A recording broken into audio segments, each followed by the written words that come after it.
It's Mailbag Friday, day so bright. Read your letters with pure delight. Treasure tales come our way.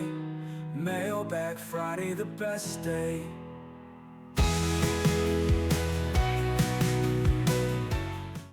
Howdy folks, I'm Farron Wise. Welcome to our Mailbag Friday edition of the podcast in which Consuelo and Ethan will read and respond to your emails.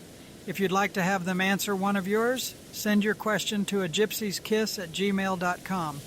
Please include your first name, occupation, and city or state. Now let's get on with today's program. Welcome back, treasure hunters and puzzle enthusiasts. It's Mailbag Fridays, and boy, have we got a stack of intriguing questions for today's deep dive. Looking forward to it. What's on the docket? We're tackling John Collins Black's There's Treasure Inside Treasure Hunt. Seems like everyone's buzzing about it, trying to crack those cryptic clues. And you've been sending in your questions, from decoding strategies to the best ways to actually find that elusive treasure. Oh, that's a good one. And I bet we've got some folks wondering if this is for casual hunters or only the seasoned pros, right? Right on the money. So let's jump right in. First up, a letter from Alex in Seattle. They're wrestling with the visual artwork in the book. Is it a red herring, they ask? Pure atmosphere? Or are there keys to the clues hidden in plain sight? Alex, you're not alone. Many treasure hunts use visual elements differently. Yeah, that's tricky. Without seeing the specific artwork, it's tough to say for sure. But knowing John Collins Black, I'd say he loves layers. Remember Kit Williams' Masquerade? Those illustrations were practically a separate code book. So I wouldn't dismiss the artwork in There's Treasure Inside too quickly. So you're thinking there might be a link, like a connection, between the art and the written clues. Exactly. Think about it. The art style, the medium used, even the subjects depicted, they could all link to historical periods or figures mentioned in the text. It's like having two sets of clues running in parallel, you know? Whoa, that's a fascinating thought. So Alex, my advice, take another look at those illustrations. The answer might be staring you right in the face, just disguised as a brushstroke or a hidden symbol. You never know with John Collins Black. Oh, absolutely. He's a master of misdirection, that one. Okay, next up is Maria, a self-proclaimed history buff. And she's wondering if you need deep historical knowledge to crack those codes, or if maybe JCB is playing with us a little. You know, using those common myths or misconceptions to throw people off. What do you think? Maria, that's a key question, really gets to the heart of it. It's all about understanding John Collins Black's style and his intended audience, right? Is this treasure hunt really for the history scholar, or can anyone with a bit of wit and determination, solve it? Yeah, it makes you think, is he truly testing that deep historical knowledge, or is he using history more as a framework?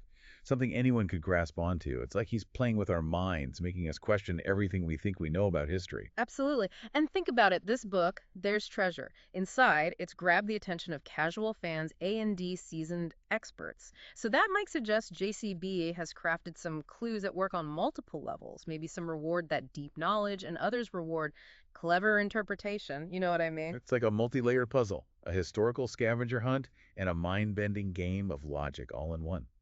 Pretty clever. Now, this next letter from James, a first-time treasure hunter, he asks a question I'm sure a lot of folks are wondering about. Let me guess. When to actually start the hunt? You read my mind. James wants to know how you know when to switch from decoding at home to actually getting out there and searching. Is there like a trigger in the clues? Something that screams, go forth and find it. That's the age-old dilemma for treasure hunters. We all want to avoid those wasted trips, driving all over creation on a hunch.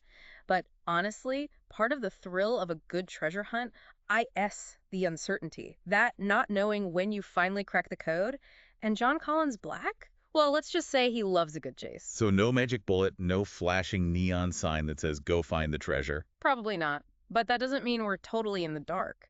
Think about how most treasure hunts are structured. Usually those early clues are pretty research heavy, right? They send you down these rabbit holes of history and mythology. But then as you progress, the clues start to shift. They might require something more, like on-site observation or even measurement. Oh, interesting. So it's like the clues themselves are nudging you out the door, pushing you from the armchair into the field. The hunt itself is evolving. Precisely. You might find yourself needing to be at a specific location to measure a shadow at a certain time of day, or observe a landmark from a certain angle. That, my friend, is your signal that you've moved from the theoretical to the practical. That's when the real adventure begins. It's like the hunt itself is beckoning you forward. Right. Right.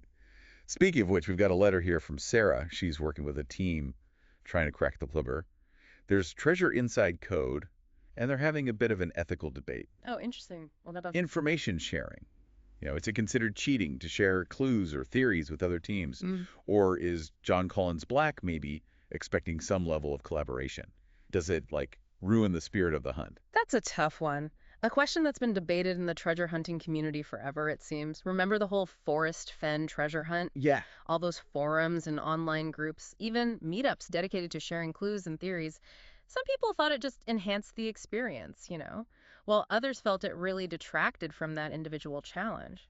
It's like that age-old question about competition versus collaboration. Does working together enhance the experience or detract from it? Exactly. And ultimately, there's no right or wrong answer. It all depends on your personal philosophy, how you approach these kinds of challenges. But I do think looking at John Collins Black's background might give us some clues. Oh, you mean like his previous works, his style as a puzzle maker, that might reveal his intentions? Right. Think about it. Has he created puzzles that are best solved solo, or does he have a history of designing these challenges that kind of incentivize collaboration? It's like we have to become puzzle detectives ourselves, analyzing his work for clues about his preferred approach. A meta-puzzle. Exactly. A puzzle about the puzzle itself. So, Sarah, my advice would be to look at the structure of the treasure hunt itself. See if it holds any answers. If you're seeing clues that require multiple perspectives or a really wide range of knowledge, well, maybe JCB is welcoming a bit of teamwork. Adds another layer to the mystery, doesn't it?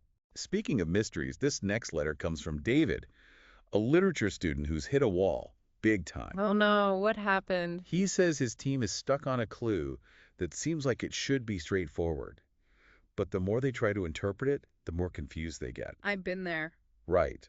So he's asking, are we overthinking it, or is John Collins Black known for using, really subtle wordplay? The kind that's easy to miss. Oh, David, I feel your pain. Trust me, we've all been there. Staring at a clue, convinced that the answer is right there, but just out of reach. It's like having something on the tip of your tongue, but you just can't quite spit it out. It's so frustrating. And you know what? That's exactly the feeling John Collins Black loves to evoke. Remember, he's not just a puzzle maker. This guy is a writer. He knows the power of words, how they can be twisted and turned to create these multiple layers of meaning. Oh, so he might be using wordplay, double meanings, all that literary stuff. Absolutely. Think about his other works. Does he have a thing for puns? For hiding meanings in plain sight? If so, maybe you need to really dissect that clue, word by word. Look for those hidden connections, those little subtle plays on language. Like he's challenging us to become literary detectives, decoding his prose like a secret message. Precisely. Don't assume that anything is as straightforward as it seems. John Collins Black might be playing with your expectations, leading you down a path of false assumptions. So, David, my advice, revisit that clue with fresh eyes. Look for the nuances, the double meanings, the wordplay that might be hiding right there in plain sight. Remember, John Collins Black is a master of misdirection. And that's what makes it so much fun. We've got a bunch of letters here from listeners who are just in awe of the detail and creativity that John Collins Black has poured into this treasure hunt. It's clear that people are really engrossed in this world he's created. It really speaks to the power of a well-crafted treasure hunt, doesn't it? It's not just about the destination. It's about the journey itself, the mental stimulation, the thrill of the chase, that feeling of being part of something bigger than yourself. Speaking of the journey, we have a letter here from Emily, a self-proclaimed geography enthusiast, and she's a bit overwhelmed. I can imagine. Why's that? By the sheer number of potential locations mentioned in the clues. She's asking if we have any tips for narrowing down that search area. How do you decide which locations to prioritize, when you're faced with so many possibilities? Emily, your question goes straight to the heart of treasure hunt strategy. It can definitely feel like you're searching for a needle in a haystack, right? But remember, even the most expansive hunt is built on logic and interconnectedness. Okay, so where do we even begin? How do we filter out all that noise and focus on the signal, so to speak? I'd say start by revisiting those early clues, the ones that feel most fundamental to the overall puzzle. They often establish some key parameters, like a specific historical period, a certain geographic region, a recurring theme. Those parameters act like filters, helping you eliminate locations that just don't fit the criteria. So those early clues are like the foundation, the building blocks upon which everything else is built. Exactly. And then as you progress, look for clues that seem to be converging on a particular spot or region. If you're seeing multiple clues pointing to the same general area, that's a strong indicator that you're on the right track. It's like following a trail of breadcrumbs, leading you closer and closer to that prize. Precisely. And don't forget to trust your instincts. If a location feels right, if it really resonates with the clues and the themes you've uncovered, it might be worth investigating further. You never know. That hunch could lead you straight to the treasure.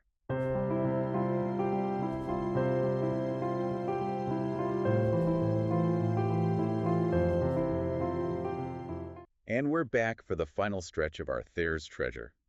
There's treasure inside Mailbag Friday Deep Dive. Yeah. You know, you all have really saved the most thought-provoking questions for last. It seems like our listeners are really going beyond just cracking codes this time. It's like they're grappling with the deeper meaning behind this whole treasure hunt phenomenon. Absolutely. Like this letter from Ben who writes, I've been thinking about the psychology of these things. What is it about treasure hunts that captivates us so deeply? Is it just the thrill of the chase, the allure of hidden knowledge, or is there something even more profound at play? Ben, that's a fantastic question. What are your thoughts? Well, it's a question that's intrigued philosophers and psychologists for centuries, right? What is it about puzzles and mysteries that draws us in that makes us want to solve them? Part of it, I think, is that primal urge to explore, to uncover the unknown, to push the boundaries of what we understand. It's like that feeling of venturing into uncharted territory, like those early explorers setting sail for new lands. There's a sense of adventure, of discovery, that's just hard to resist. Exactly. But I think it goes beyond just the physical journey, too. There's a mental challenge involved. The satisfaction of using our intellect to solve a problem, to break a code, to unravel a riddle. It's like giving your brain a good workout. And then, of course, there's the reward, the anticipation of finding something valuable, something that's been hidden away for who knows how long. Oh, yeah, that's a powerful motivator. But I really do think there's something even deeper going on here, something that speaks to our very nature as humans. I'm intrigued. Tell me more. I think these treasure hunts, they tap into our longing for meaning, for purpose.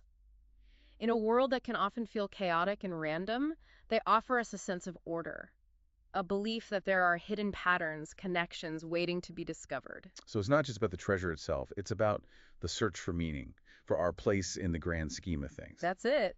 It's about feeling like we're part of something larger than ourselves, that we're contributing to a greater understanding of the world. What a beautiful way to put it. Okay, we've got time for one last letter, and it's a fitting one to end on. I'm ready. This one comes from Sophia, and she asks, we've talked a lot about John Collins Black's intentions in creating this treasure hunt, but what about our intentions? What does finding this treasure represent to us personally? Sophia, that's a profound question, and one that I think each of us has to answer for ourselves. It really is a personal journey, isn't it? The treasure itself, well, it could symbolize different things to different people. For some, it might be about the thrill of victory, the bragging rights of solving the puzzle first. For others, maybe it's the financial reward, the promise of a life-changing discovery. And as we've been discussing, it could be something much deeper too, something that goes beyond the material value. Absolutely. It could be about challenging yourself, pushing your mental limits, or maybe about connecting with history, unraveling a story that's been hidden for centuries. So many possibilities. And that's the beauty of it, Sophia. That treasure, it becomes a reflection of ourselves, of what we value, what we're truly searching for in the world. Such a powerful thought. So as we wrap up our deep dive into There's Treasure, inside, I want to leave you all with this question. What does the treasure represent to you? What are you searching for? May your journey be filled with adventure, discovery, and maybe even a little bit of treasure along the way. Happy hunting, everyone. And remember, keep those letters coming. We'll be back next week with a brand new topic to explore. Until then, keep those minds sharp and those spirits adventurous.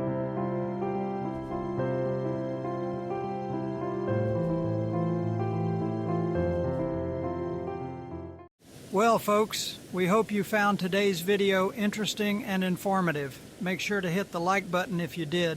Also, think about sharing it with another treasure hunter. And if you're not already a subscriber, please take a moment to do so now. We look forward to seeing you next time. Take care, and remember, there's a treasure out there waiting for you to find it.